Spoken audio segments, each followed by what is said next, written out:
शांति। 10 जून 1971 के अव्यक्त बाप दादा के हम बच्चों प्रति अनमोल महावाक्य। मुरली का सार, सेवा की धरनी तैयार करने का साधन सर्च लाइट। बाबा ने कहा, हर एक के मस्तक पर 3 रेखाएं कौन सी देख रहे हैं? आपको अपनी रेखाएं दिखाई देती हैं। जैसे बाप के यादगार चित्र में सदैव 3 रेखाएं जरूर दिखाते हैं, ऐसे ही हर एक शालीग्राम के मस्तक पर 3 रेखाएं कौन सी दिखाई देती हैं? मस्तक को कब दर्पण में देखा है? कौन से दर्पण में देखा है? हर एक के मस्तक पर एक रेखा व निशानी विजय की निशानी है। विजय की निशानी होती है त्रिशूल। त्रिशूल मन, वाणी, कर्म तीनों में सफलता की निशानी, विजय की निशानी है।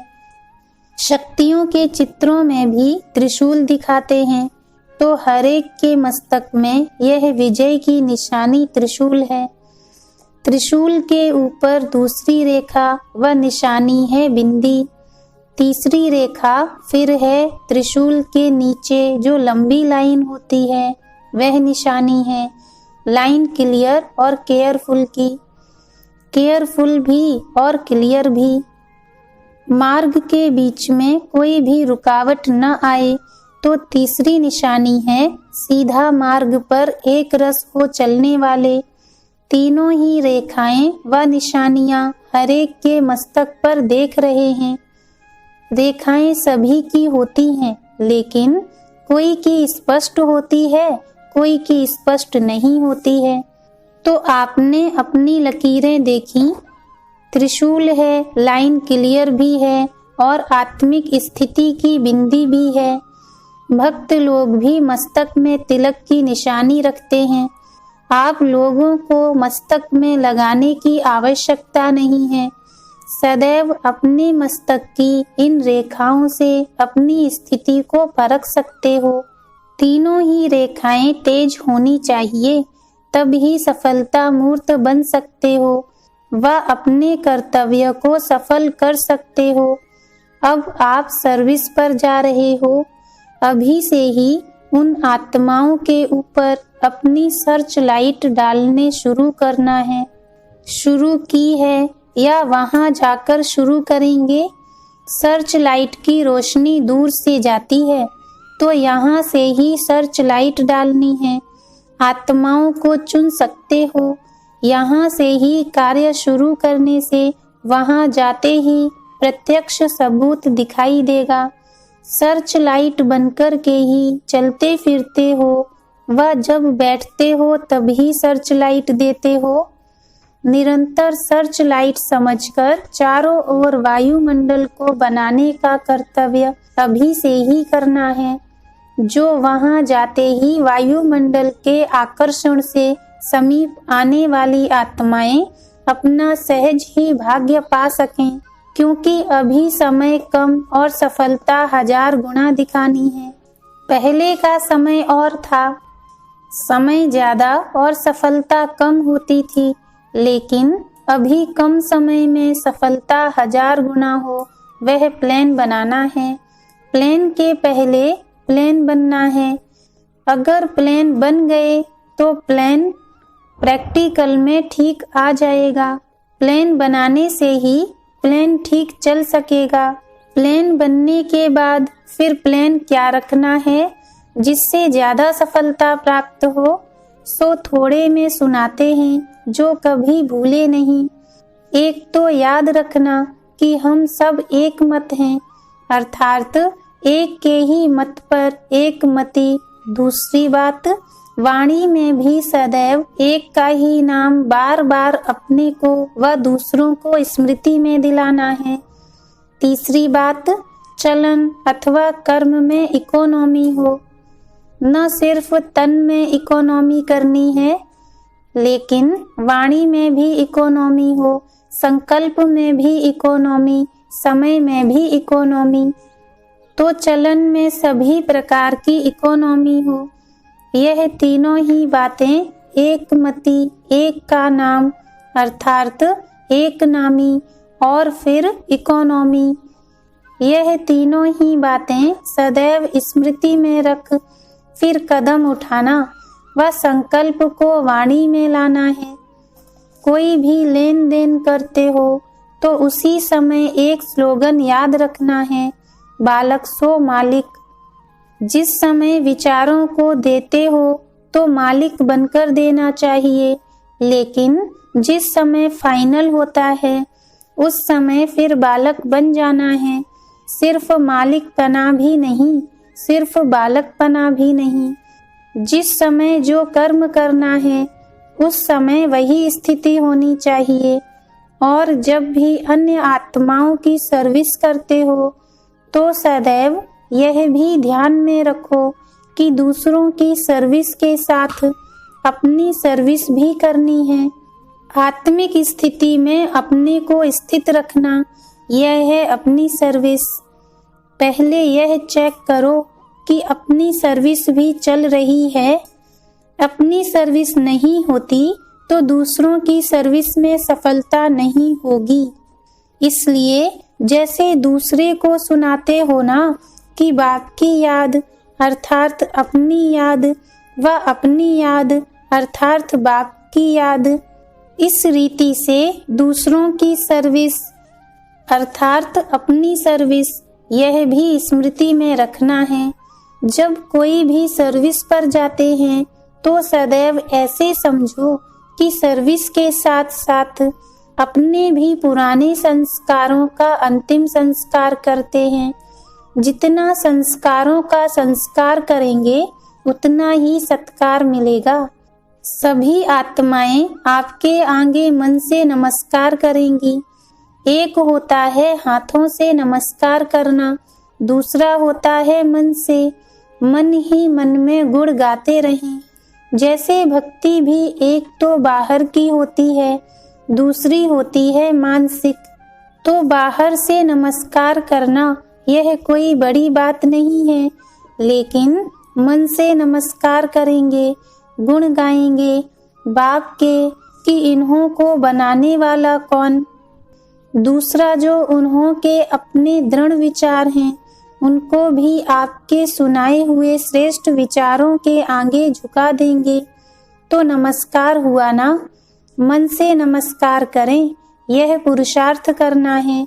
बाहर के भक्त नहीं बनाना है, लेकिन मानसिक नमस्कार करने वाले बनाने हैं। वही भक्त बदलकर ज्ञानी बन जाएं। जितना जितना बुद्धि को सदैव स्वच्छ अर्थात एक की याद में अर्पण करेंगे उतना ही स्वयं दर्पण बन जाएंगे। दर्पण के सामने आने से न चाहते हुए भी अपना स्वरूप दिखाई देता है। इस रीति से जब सदैव एक की याद में बुद्धि को अर्पण रखेंगे तो आप चैतन्य दर्पण बन जाएंगे। जो भी सामने आएंगे वह अपना साक्षात्कार व अपने स्वरूप को सहज अनुभव करते जाएंगे। तो दर्पण बनना जिससे स्वतः ही साक्षात्कार हो जाए, यह अच्छा है ना। दूर से ही मालूम पड़ता है ना कि कोई सर्च लाइट है। भले कहाँ भी कितने भी बड़े संगठन में हो, लेकिन संगठन के बीच में दूर से ही मालूम पड़े कि यह सर्च लाइट है अर्थात मार्ग दिखाते रहें।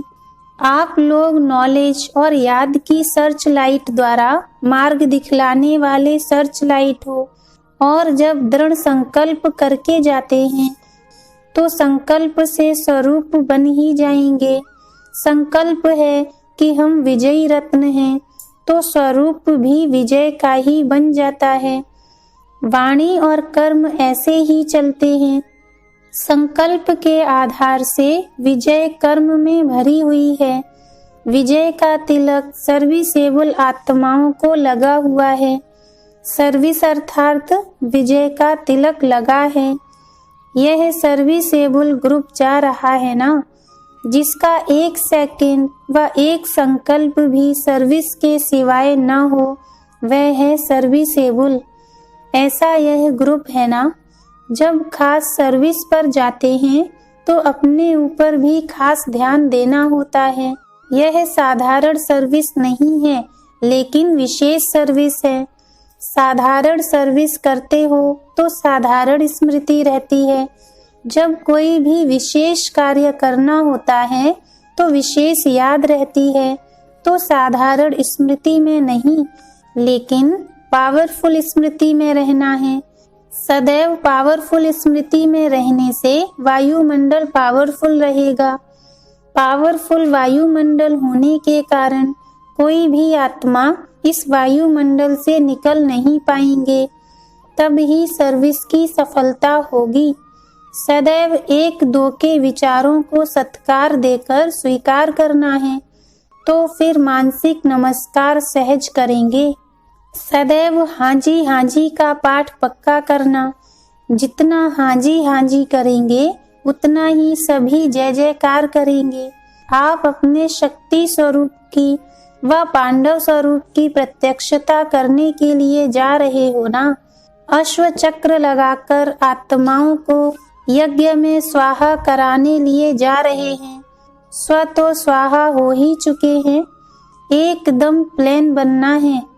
साथ में बोझ नहीं लेना। पांडव 5 हैं, लेकिन मत एक है। कहते हैं ना कि हम सभी एक हैं। एक एग्जाम्पल कायम रखने के लिए यह फर्स्ट ग्रुप है। स्मृति स्वरूप की एक दो को हर समय स्मृति दिलाने से एक मत हो जाएंगे। 5 पांडवों की एक मत की विशेषता भी है और हर एक की अपनी अपनी विशेषता भी है। हर एक की अपनी विशेषता कौन सी है?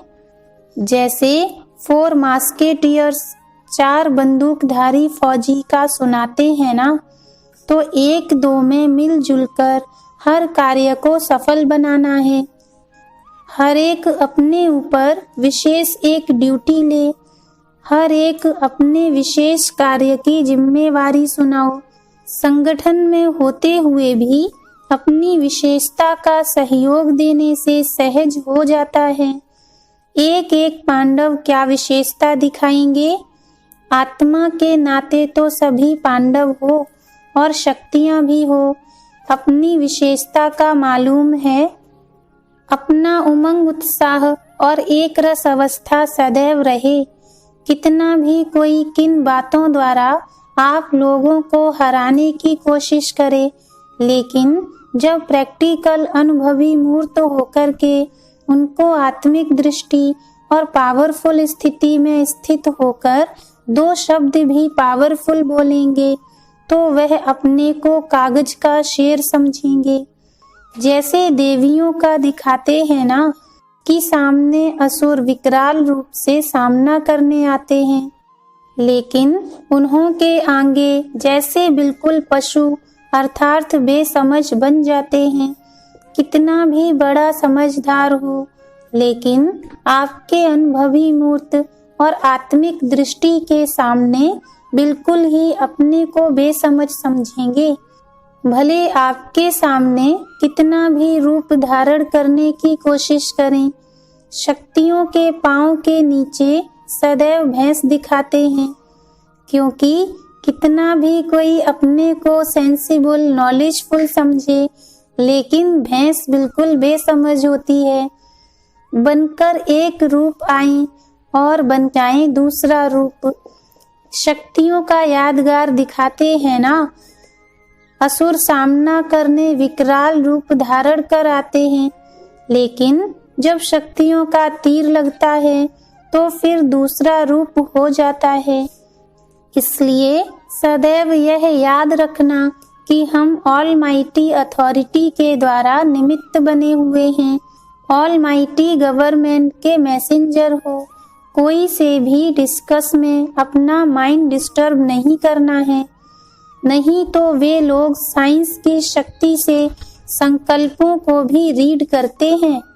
इसलिए कभी भी कोई बात का आवाज भी आए तो अपने को डिस्टर्ब नहीं करना। अपने चेहरे पर व मन की स्थिति में अंतर न लाना। मंत्र याद रखना। जैसे कोई वाणी से व कोई तरीके से वश नहीं होते हैं, तो मंतर जंतर करते हैं। तो जब देखो ऐसी कोई बात सामने आए तो अपने आत्मिक दृष्टि का नेत्र और मन मना भव का मंत्र प्रयोग करना, तो शेर से भैंस बन जाएंगे। जादू मंत्र तो आता है ना, यहाँ से ही सभी सिस्टम निकली है। मंत्र चलाना, रिद्धि सिद्धि भी यहीं से ही निकली है। अपनी आत्मिक दृष्टि से अपने संकल्पों को भी सिद्ध कर सकते हो। वह है रिद्धि सिद्धि और यहाँ विधि से सिद्धि।